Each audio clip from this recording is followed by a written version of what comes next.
শ্ৰী সুবোধনাথ। মই বৰপেটা জিলাৰ মেটুৱাকুচি অঞ্চলৰ 19 নম্বৰ ৱাৰ্ডৰ বাসিন্দা হয়। মই বিভিন্ন মাধ্যমযোগে PM সূৰ্যঘৰ আঁচনিৰ বিষয়ে শুনি আছিলোঁ। এদিন মোবাইল যোগে মই মোৰ নামটো ৰেজিষ্টাৰ কৰিলোঁ। তাৰপিছত বৰপেটাত মিমি সোলাৰ এণ্টাৰপ্ৰাইজ বুলি এটা ভেণ্ডৰ আহিলে। তাৰপিছত মই তেওঁৰ লগত যোগাযোগ কৰিলোঁ ভেণ্ডৰত গৈ পেলাই, আৰু যিখিনি যাৱতীয় তথ্য পাতি লাগে, ডকুমেণ্ট লাগে, সেইখিনি মই তেওঁক যোগান ধৰিলোঁ। তাৰপিছত তেওঁলোকে বাকী প্ৰচেছখিনি কৰিলে।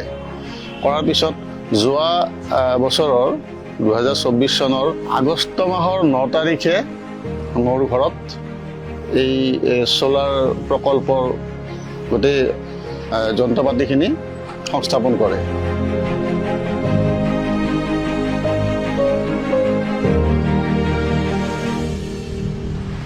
আগষ্ট মাহৰ বিলত মই দেখিলোঁ মই যথেষ্টখিনি লাভৱান হৈছোঁ।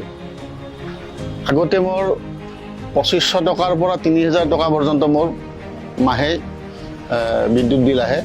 কিন্তু যেতিয়া এই সোলাৰ পেনেল সংস্থাপন কৰা হ'ল, তাৰপিছত এই বিদ্যুৎ বিল সম্পূৰ্ণ শূন্য হৈ পৰিছে। পাৰ ডেটো 24 ইউনিটলৈকে মোৰ মানে উৎপাদন হ'ব ধৰিলে, যি নেকি মই মান্থলি 4,000 to 5,000 টকাৰ ভিতৰত মই মান্থলি লাইটৰ বিল দি আছিলোঁ। তেতিয়া মোৰতো কমপ্লিট ছেভ হৈ বৰঞ্চ মোৰ সেই ইউনিট মোৰ জমাই হ'ল। ডিচেম্বৰ মাহত আমাৰ অসমৰ যিটো ছাবচিডি পাব লাগে সেইটো আমি ডিচেম্বৰ মাহত পাই গ'লোঁ। তাৰপিছত চেণ্ট্ৰেল ছাবচিডিটো আপোনাৰ অক্টোবৰ মাহত মানে পাই গ'লোঁ। ইয়াৰ কাৰণে অসম চৰকাৰ আৰু কেন্দ্ৰীয় চৰকাৰক ধন্যবাদ মানে জ্ঞাপন কৰিছোঁ।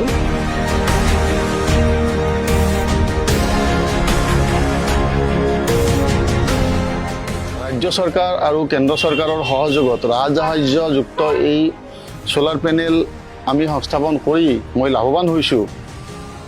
গতিকে এই চেগতে মই ৰাজ্য চৰকাৰক, আমাৰ মাননীয় মুখ্যমন্ত্ৰী শ্ৰী হিমন্ত বিশ্ব শৰ্মা ডাঙৰীয়াক মই অশেষ ধন্যবাদ জনাইছোঁ।